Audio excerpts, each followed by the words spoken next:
Advogado Completo. Meu nome é Ravi Savaia e hoje eu vou dar um aulão sobre crime. Primeira coisa que eu quero falar, pessoal, o gênero é infração penal. Desse gênero infração penal, tem dois subgêneros, que é crime e contravenção penal. Então, o gênero é infração penal. O crime é um subgênero da infração penal. E a contravenção penal também. Então, desse gênero infração penal, nós temos dois subgêneros, que é o crime e a infração penal. Qual a diferença, pessoal? A diferença é o legislador, no momento que vai rotular o comportamento de uma infração penal, sabendo que ele vai etiquetar os mais graves como crime e os menos graves como contravenção penal. Tudo bem até aí? Então, beleza, então vamos seguir. O que é crime sob o enfoque formal? É aquilo que assim está rotulado numa norma penal incriminadora, sob ameaça de pena. Esse é o enfoque formal, o conceito formal de crime. E o conceito material, pessoal? O conceito material, infração penal, é o comportamento humano causador de relevante e intolerável lesão ao bem jurídico tutelado. Então a gente tem o conceito formal e o conceito material. E o conceito analítico? É a razão dessa aula toda, tá? Vai começar agora. De acordo com o princípio da materialização do fato, o direito penal só interessa a fatos humanos indesejados. Não é qualquer fato humano que interessa o direito penal, só os indesejados, que podem causar perigo ou lesão ao bem jurídico tutelado. Então, havendo um fato humano indesejado, que consiste em uma conduta causadora de um resultado que se ajusta a um tipo penal, nós temos o fato típico. Esse fato pode ser ilícito e culpável. Por isso que, no aspecto analítico, crime é três estruturas: fato típico, ilicitude ou antijuridicidade, que é a mesma coisa, e culpabilidade. Então, no aspecto analítico, pessoal, isso aí vocês têm que gravar na mente de vocês.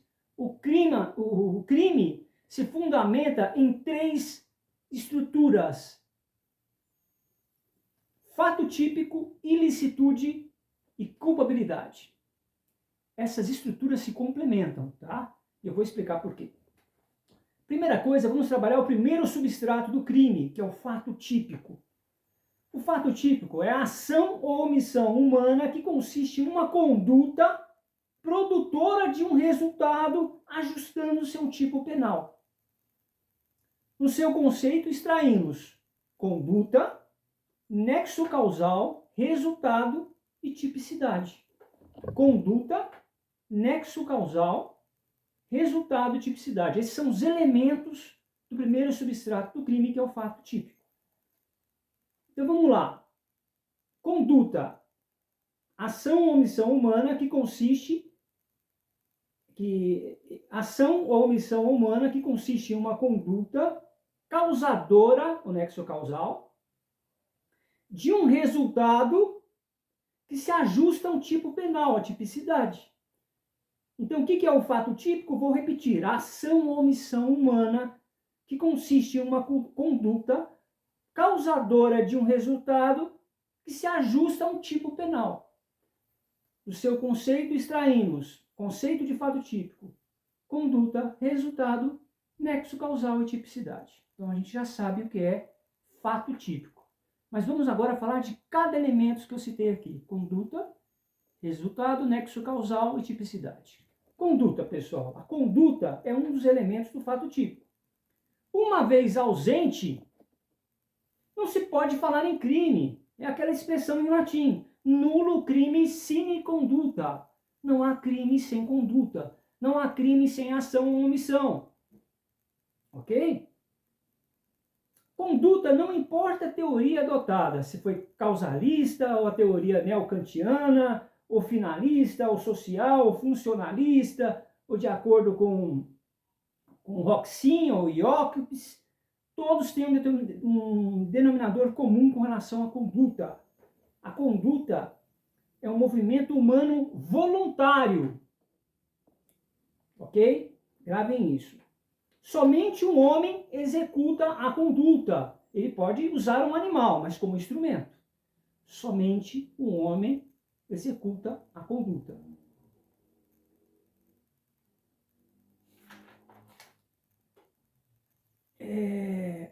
Eu poderia agora falar sobre as excludentes de conduta, mas eu não quero aprofundar nessa... A aula é sobre o crime, tá, pessoal? Eu estou falando agora sobre o primeiro elemento do fato típico, que é a conduta. Quais são as formas de conduta? Você pode perguntar para mim, e eu vou te responder. A conduta pode ser dolosa, culposa, até mesmo preterdolosa, pode ser comissiva e omissiva, tá? O que é conduta dolosa, pessoal? Artigo 18 do nosso Código Penal, inciso 1. É quando o agente quis o resultado ou assumiu o risco de fazê-lo. Quando ele assumiu o risco de fazê-lo, é o dolo eventual, né? Eu já expliquei o que é dolo eventual aqui, que é diferente de culpa consciente. Quando a gente tem a intenção, quando ele tem o querer ou assume o risco de fazê-lo. Isso aí é uma forma de conduta dolosa. O que é a forma de conduta culposa? Está também no artigo 18, inciso 2. Conduta voluntária que realiza um evento ilícito não querido. Ele realiza um evento ilícito, mas não querido. Ele não queria aquilo. Por imprudência, negligência ou imperícia. Eu vejo muitas pessoas repetirem essas palavras, imprudência, negligência e imperícia, que é característica da conduta culposa, tá, pessoal? Não vamos sair do assunto. Mas o que é imprudência, pessoal? A imprudência é o agente que atua com precipitação, sem os cuidados que o caso requer. Vou dar um exemplo. Conduzir o veículo em alta velocidade em um dia de chuva. Ele está sendo imprudente. Ele não está observando o dever de cuidado. O que é a negligência, pessoal? É eu andar, por exemplo, com um carro com os pneus carecas, ou não olhar o óleo do carro. É a ausência de precaução, a negligência. E o que é imperícia, pessoal? É a falta de aptidão técnica para o exercício da profissão, o despreparo técnico, que não se confunde com inobservância da regra técnica, tá? Só para não confundir. A gente está falando de formas de conduta. Pode ser dolosa, conduta dolosa, culposa, preterdolosa. A preterdolosa é quando a gente tem um dolo no antecedente e a culpa no consequente. Pode ser comissiva ou omissiva. A gente já falou sobre crime omissivo próprio, que é falta quando a pessoa está no artigo 135 do Código Penal, quando a pessoa deixa de prestar um socorro, e dos crimes omissivos impróprios, quando a pessoa é garantidora, ela está na posição de garantir o cuidado, o zelo, de prestar atenção, como um salva-vida e etc. Não só um salva-vida, como um pai que está cuidando de um filho, ou até mesmo um pai que delega para um amigo cuidar do filho dele. A posição de garantidor, são os crimes omissivos impróprios, quando acontece na conduta, ação ou omissão, pode-se advir dois resultados. Resultado naturalístico, presente em determinadas infrações, e resultado normativo ou jurídico, tá, pessoal? Então, quando a gente fala de resultado, a gente tem que lembrar que das condutas penais podem advir dois resultados. O naturalístico, o resultado material, ou o resultado normativo e jurídico, tá? O que é o resultado naturalístico? Ele se dá com a modificação do mundo exterior, provocado pelo comportamento do agente. Não são todos os crimes, pessoal, que possuem resultados naturalísticos. Existem aqueles crimes que a sua ocorrência é dispensável ou sequer cogitada pelo legislador. Crimes materiais é descrito conduta e resultado, sendo que ocorre uma mudança no mundo exterior, né? Nos crimes materiais. Eu vou dar um exemplo: homicídio. Existe a conduta e o resultado, que são cronologicamente separados. Porém, nos crimes formais, pessoal, Na prática da conduta, o crime já se caracteriza. O crime já está consumado desde a conduta. Um exemplo, extorsão, artigo 158. O crime de extorsão consome independente da vantagem devida. E o crime de mera conduta? O tipo penal descreve apenas a conduta delituosa, sem mencionar o resultado naturalístico. Pune-se o agente pela simples atividade, um exemplo, violação de domicílio. O tipo descreve apenas a conduta delituosa. Então vamos rememorar aqui. A gente está falando de resultado, que é o segundo elemento do fato típico. A gente já falou sobre conduta e resultado. Os crimes materiais têm resultado naturalístico, e esse resultado é indispensável para a consumação. Como eu citei o exemplo de homicídio, matar alguém. A pessoa muda o mundo exterior. O sujeito estava com vida, passa a estar morto.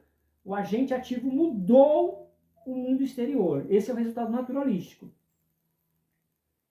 Já o crime formal, em que pese o tipo também descrever conduta e resultado naturalístico, o resultado é dispensável, pois a consumação ocorre com a conduta.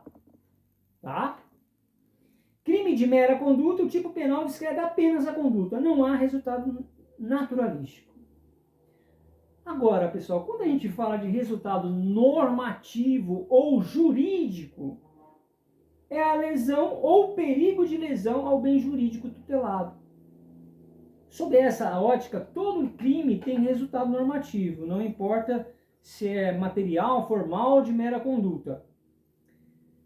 Agora, o crime jurídico ou normativo se divide em crime de dano, que exige a efetiva lesão ao bem jurídico, como é o caso do homicídio que eu citei, e crime de perigo, a exposição do bem a uma situação de perigo. Ok, pessoal, não vamos aprofundar muito não. Vocês já entenderam que tem um resultado material e tem um resultado jurídico, ok? Dentro do que a gente estava falando. Agora vamos para nexo causal, que é o terceiro elemento do fato típico. O nexo de causalidade é o vínculo entre a conduta e o resultado. É a relação de produção entre a causa eficiente e o efeito ocasionado. O estudo da causalidade busca aferir se o resultado pode ser atribuído objetivamente ao sujeito ativo, como obra do seu comportamento típico. Vamos a um exemplo para elucidar? Fulano mata Beltrano com tiros de revólver. É claro que objetivamente a morte da vida proveio da conduta de fulano, de modo que se insere na sua esfera causal.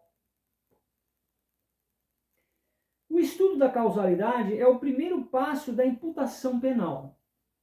A relação de causalidade está prevista no artigo 13, caput do Código Penal, que dispõe o quê, pessoal? Vamos lembrar do artigo 13? O resultado que depende da existência do crime somente é imputado a quem lhe deu causa. Vamos repetir? O resultado que depende da existência do crime somente é imputado a quem lhe deu causa. O artigo 13 é o primeiro que fala de causalidade e nexo causal. Considera-se causa a ação ou a omissão sem o qual não teria ocorrido o crime. O artigo 13 adotou a teoria da equivalência dos antecedentes causais, também chamada teoria da conditio sine qua non. É interessante esse método, porque assim, são duas teorias conjugadas, né? A teoria da equivalência dos antecedentes causais, juntos com a teoria hipotética, a teoria da eliminação hipotética de Thierry. Através desses dois métodos conjugados, todo fato que é suprimido, eu vou dar um exemplo, é melhor dar um exemplo. Fulano, vamos imaginar uma linha do tempo, tá? Fulano vai, cogita a morte de seu pai. Ok. Segundo passo, fulano compra um bolo e coloca veneno dentro do bolo. Terceiro passo, ele vai fumar um charuto, ele vai jogar videogame. E quarto passo, ele vai aguardar seu pai chegar. O quinto passo, seu pai chega, come o bolo e morre. Se a gente tirar o momento que ele coloca veneno no bolo, tira o resultado morte? Tira. Então é causa. Volta aqui para a linha. Se a gente tirar o momento que ele fumou charuto e jogou videogame, muda o resultado? Não, não muda o resultado. Não muda o resultado. Então, através dessa eliminação de hipóteses, Thierry teve uma sacada que, quando você tira dessa linha uma hipótese, se ela não mudar o resultado, ela não é causa. Se ela mudar o resultado, ela é causa. Essa foi a sacada de Thierry, entendeu? Eliminação de hipóteses junto com a teoria da equivalência dos antecedentes causais. A compra do veneno do bolo, se tirar, muda o resultado, então é causa. Fumar um charuto é causa? Não. Você pode tirar dessa linha do tempo que não vai mudar o resultado, morte. Nem todos esses fatos, nessa linha que eu exemplifiquei, considera-se causa. Serão causas os fatos suprimidos mentalmente que interferem no resultado. Se tirar o bolo, não acontece a morte, logo é causa. O bolo é causa, tanto é que o pai comeu o bolo e morreu. Se suprimir o resultado dele, fumar o charuto, o resultado acontece do mesmo modo. Logo esses comportamentos não são considerados causa. A teoria da equivalência dos antecedentes causais mais a eliminação hipotética dos antecedentes de Thierry conjugada é igual a causalidade objetiva. Só que ela pode acontecer o regresso ao infinito, pessoal. O que é esse regresso ao infinito? Esse sujeito, esse Beltrano, que comprou, que foi lá, colocou veneno no bolo, depois fumou um charuto, depois matou o pai. Regresso ao infinito é você começar a pensar assim, ok, mas se o pai e a mãe dele não tivessem gerado ele, se a mãe não tivesse parido ele não teria nascido e não teria matado o pai. E vai até o Jardim do Éden isso. Até o Jardim do Éden. Se Adão não tivesse pecado, o cara não tinha matado o fulano. Então, como é que faz para ter um controle sobre esse de infinito, regresso ao infinito?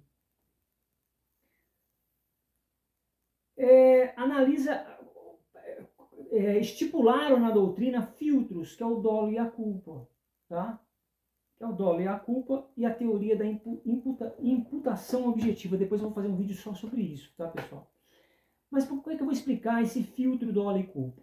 Eu vou dar um outro exemplo. O sujeito vai até a casa de um amigo e compra uma faca de João. João, me vende uma faca.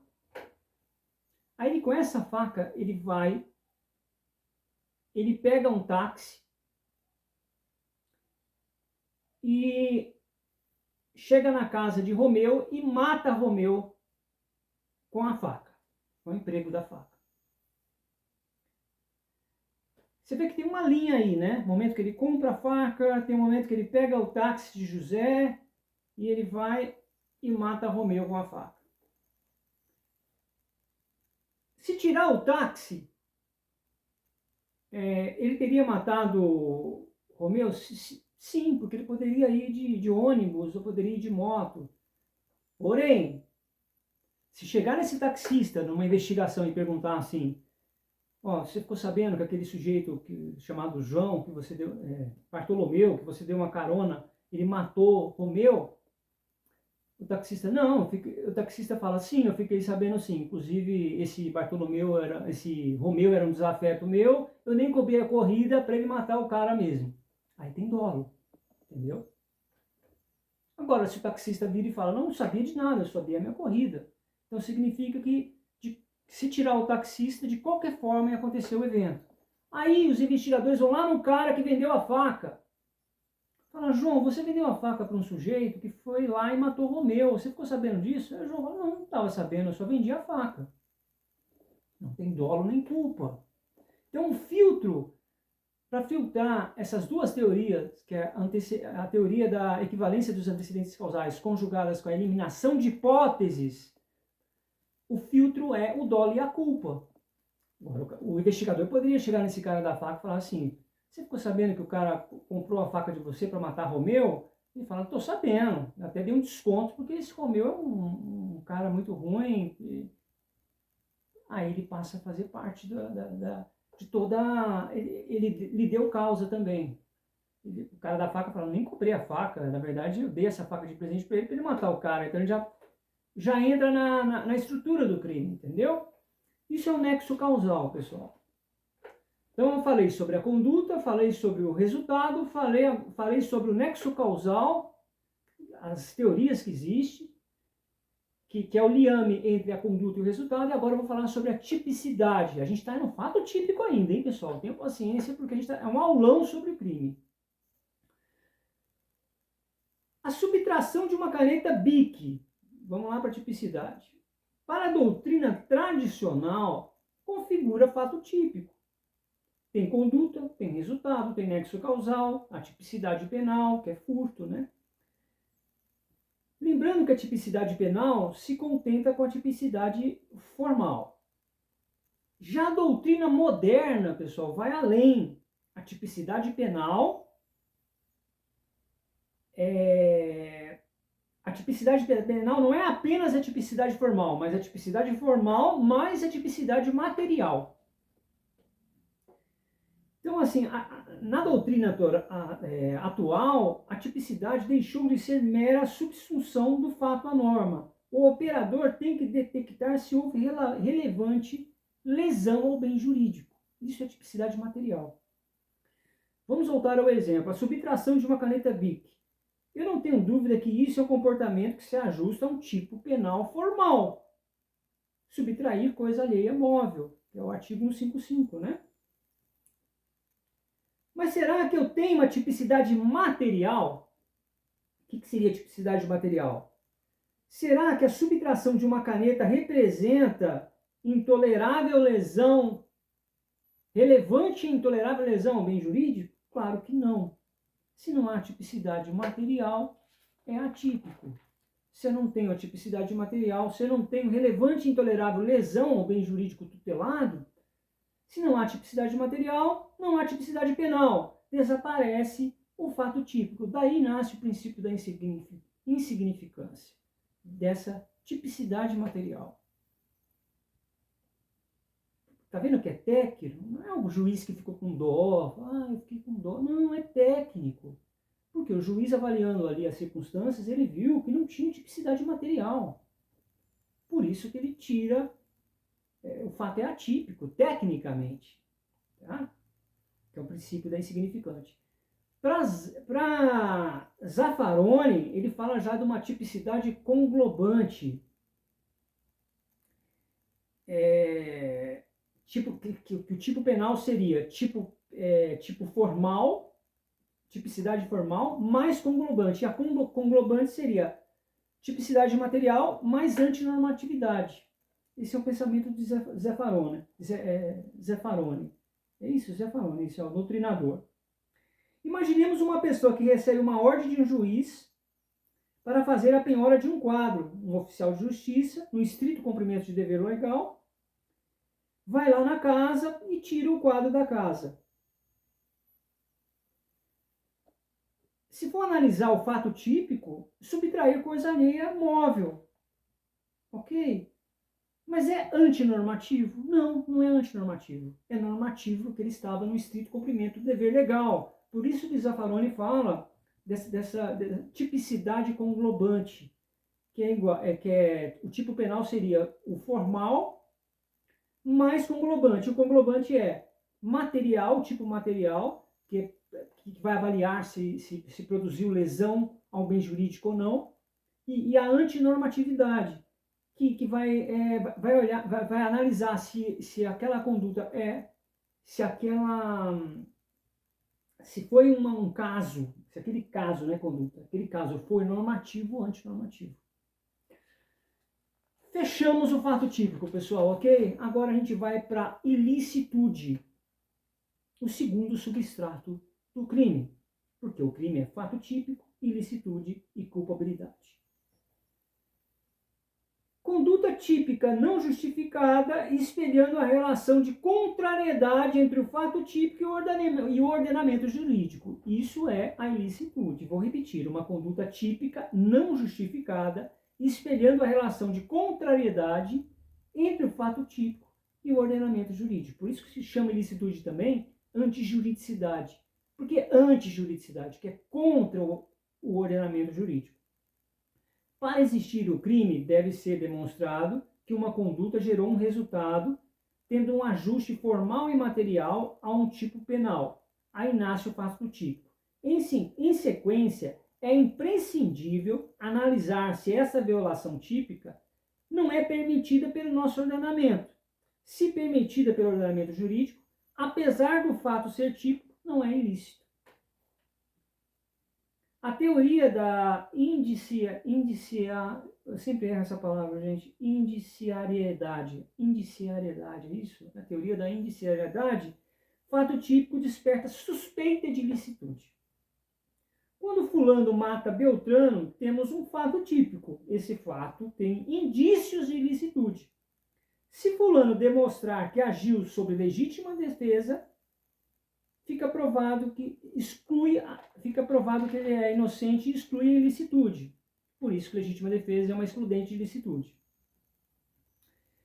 O artigo 23, pessoal, do nosso Código Penal, ele fala das excludentes de ilicitudes, também chamado discriminantes ou justificantes. É legal você saber isso, viu?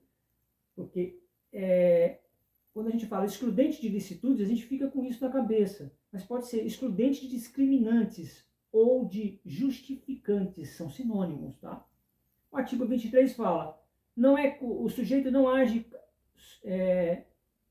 o sujeito não pratica o crime em estado de necessidade, legítima defesa, estrito cumprimento do dever legal e exercício regular do direito. O que é o estado de necessidade? Está no artigo 24 a explicação. Quem pratica o fato para salvar de perigo atual, que não provocou por sua vontade e que nem podia de outro modo evitar, direito próprio ou alheio, cujos sacrifícios nas circunstâncias não era razoável de exigir-se.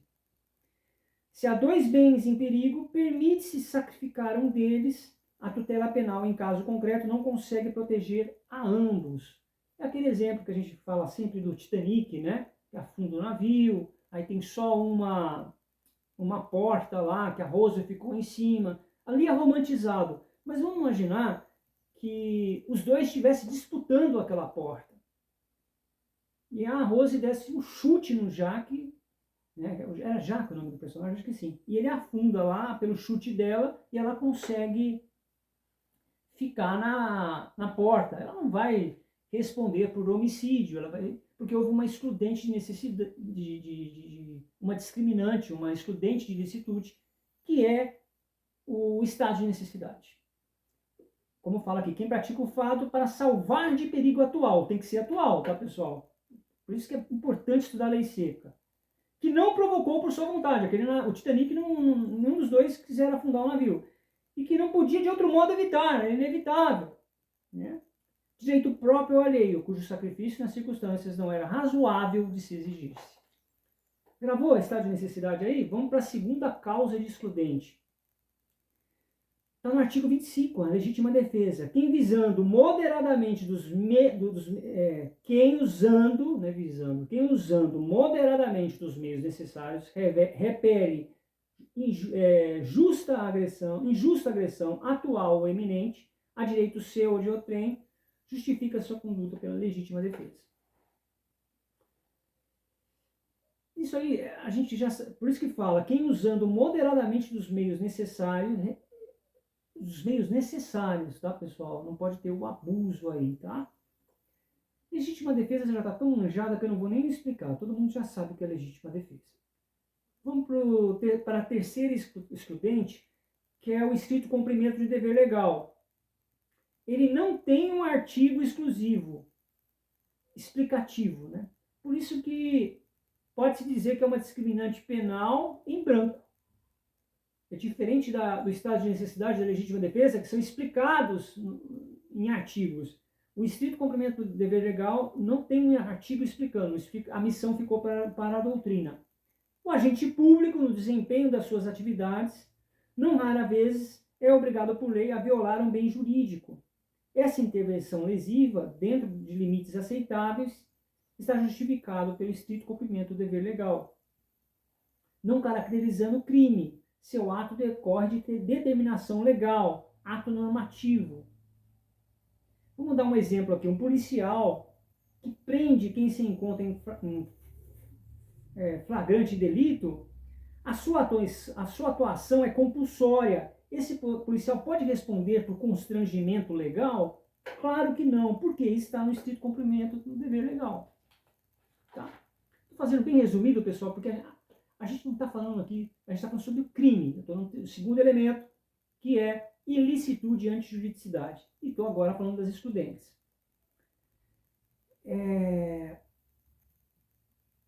Quando eu falo discriminante penal em branco, é porque não tem um artigo que explique, precisa a doutrina complementar o que é estrito cumprimento do dever legal. A quarta discriminante é exercício regular do direito. Onde existe direito, não há crime. Tá? Essa é uma máxima. Onde existe direito, não há crime. É a quarta discriminante. A primeira, estado de necessidade. Segunda, legítima defesa. Terceira, estrito cumprimento do dever legal. E a quarta, exercício regular do direito.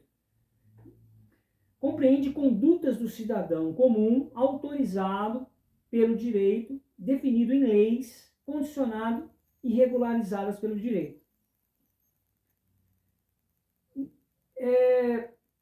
Essa coisa que eu dei, o mesmo exemplo que eu dei do policial, que deu um flagrante, que ele não pode ser acusado de constrangimento legal, porque ele estava no estrito cumprimento do dever legal, o nosso Código Penal também dá esse direito a qualquer cidadão dar uma voz de prisão, ele vendo um flagrante, uma coisa errada. É permitido a qualquer pessoa. E isso é um claro exemplo de um exercício regular do direito.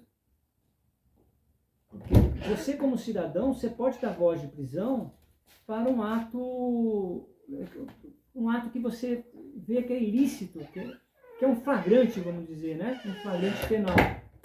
Você pode dar voz de prisão.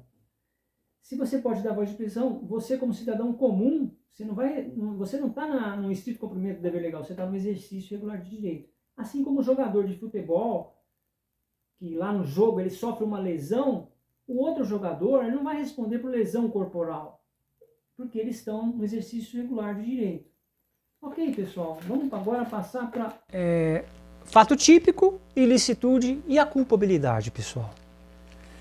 Conceito da culpabilidade: juízo de reprovação que recai na conduta típica e ilícita que o agente se propõe a realizar. Trata-se de um juízo relativo à necessidade de aplicação da sanção penal. É o terceiro substrato do crime, com seu juízo de reprovação extraído da análise sobre como o sujeito ativo se situou e posicionou diante do episódio no qual se envolveu.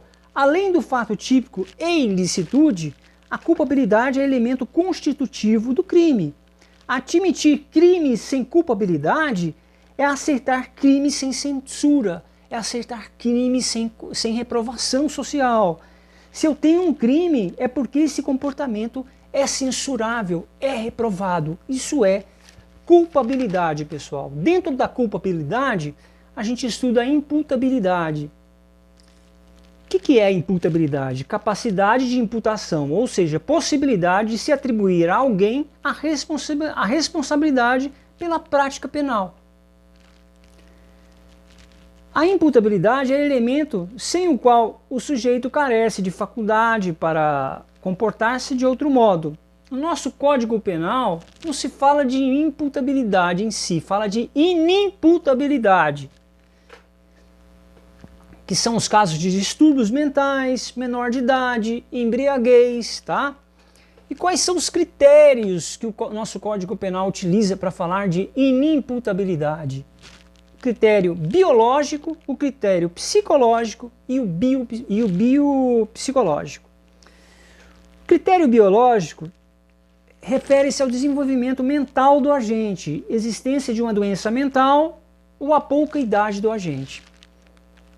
Anomalia psíquica, vamos dizer assim. O critério psicológico vai averiguar se o agente, ao tempo da conduta, tinha capacidade de entendimento ou autodeterminação, independente da sua condição mental ou idade. Repito, o critério psicológico vai avaliar se o agente, ao tempo da conduta, tinha capacidade de entendimento ou autodeterminação, independente da sua condição mental ou idade. O critério biopsicológico vai analisar, em razão da sua conduta mental, se era no tempo da sua ação ou omissão inteiramente incapaz de entender o caráter lícito ou de determinar-se de acordo com esse entendimento. Repito, no caráter biopsicológico, vai ser analisado se o agente, em razão da sua conduta mental, era, no tempo da ação ou da omissão, inteiramente incapaz de entender o caráter lícito ou de determinar-se de acordo com esse entendimento. Qual critério o nosso Código Penal utiliza? Os três, pessoal. Dependendo da circunstância, ele vai utilizar o critério biopsicológico, o psicológico ou até mesmo o critério biológico. Tá? Falamos da imputabilidade. O segundo elemento da culpabilidade é a potencial consciência da ilicitude. O que vem a ser isso, pessoal? Representa a possibilidade que o agente imputável de compreender a reprovabilidade da sua conduta. É claro que não se exige do agente uma compreensão técnica de normas jurídicas, apenas que tenha a condição de compreender que seu comportamento não se encontra respaldo no direito, que seu comportamento é reprovado, é errado. Com a evolução do estudo da culpabilidade, não se exige mais a consciência da ilicitude, mas sim o potencial conhecimento da ilicitude. Potencial consciência, né? Não é nem conhecimento. Não mais se admite presunções irracionais. Consciência profana do injusto. A única causa de excludente do potencial conhecimento da ilicitude é o erro de proibição que está no artigo 21 do Código Penal. Vamos ler, porque é interessante a gente respaldar, fundamentar, né? O que fala aqui o artigo 21? O desconhecimento da lei é inexcusável. O que é inexcusável? Indesculpável. O erro sobre a ilicitude do fato, se evitável, isenta a pena. Se inevitável, isenta a pena. Se evitável, poderá diminuí-la de um sexto a um terço. Então é isso, pessoal. Potencial conhecimento de ilicitude. Com a evolução do estudo da culpabilidade, não se exige mais a consciência da ilicitude, mas a potencial consciência da ilicitude. Ninguém pode falar assim, o cara assalta uma padaria e fala, não sabia que era errado. Não. A lei exige que você tenha um potencial conhecimento da ilicitude dos fatos. A única excludente é o erro de proibição, que está no artigo 21 do Código Penal. Mas esse erro de proibição dá um capítulo à parte. É aquele sujeito que ele vê uma propaganda do Brasil, uns caipiras fumando paieiro, e ele acha que pode fumar maconha, que é permitido. Que em Amsterdã é permitido fumar maconha lá. Aí ele vem para o Brasil assistindo um jogo de futebol. Até aconteceu um caso assim, de fato, aqui, mas eu não sei como é que foi o caso concreto, mas aconteceu. E o sujeito começa a fumar maconha no estádio. A polícia chega e prende. É um erro de proibição, porque de fato, ele tinha uma ignorância da lei brasileira. Ele não vai responder pelo ato ilícito de fumar maconha, tá? Falamos de imputabilidade, que é o primeiro elemento da culpabilidade, que é o terceiro substrato do crime. Falamos sobre potencial conhecimento da ilicitude. O terceiro elemento da culpabilidade é exigibilidade de conduta diversa. Para a reprovação da conduta, não basta que o autor seja imputável e tenha Para a reprovação da conduta, não basta que o autor do fato seja imputável e tenha a possibilidade de conhecer o caráter ilícito do fato. Exige-se ainda que nas circunstâncias tivesse o agente possibilidade de atuar de acordo com o ordenamento jurídico. Por isso que fala exigibilidade de conduta diversa. Para a reprovação da conduta, não basta que o autor do fato seja imputável e tenha a possibilidade de conhecer o caráter ilícito, mas exige-se também ainda que nas circunstâncias tivesse o agente possibilidade de atuar de acordo com o ordenamento jurídico. Isso bate bastante com o conceito de crime de Jacobs, né? Que crime é tudo aquilo que afeta o sistema jurídico, né? Jacobs fala. Mas aí, pessoal, não tem como você falar exigibilidade de conduta diversa sobre uma pessoa que está sob coação irresistível, ou sobre uma ordem hierárquica legal. Isso está no artigo 22. Né? Coagido ou sob uma obediência de uma ordem de um juiz. Né? Então é isso, pessoal. Eu dei um aulão aqui sobre crime, né? Falei sobre os 3 substratos, fato típico, ilicitude e culpabilidade.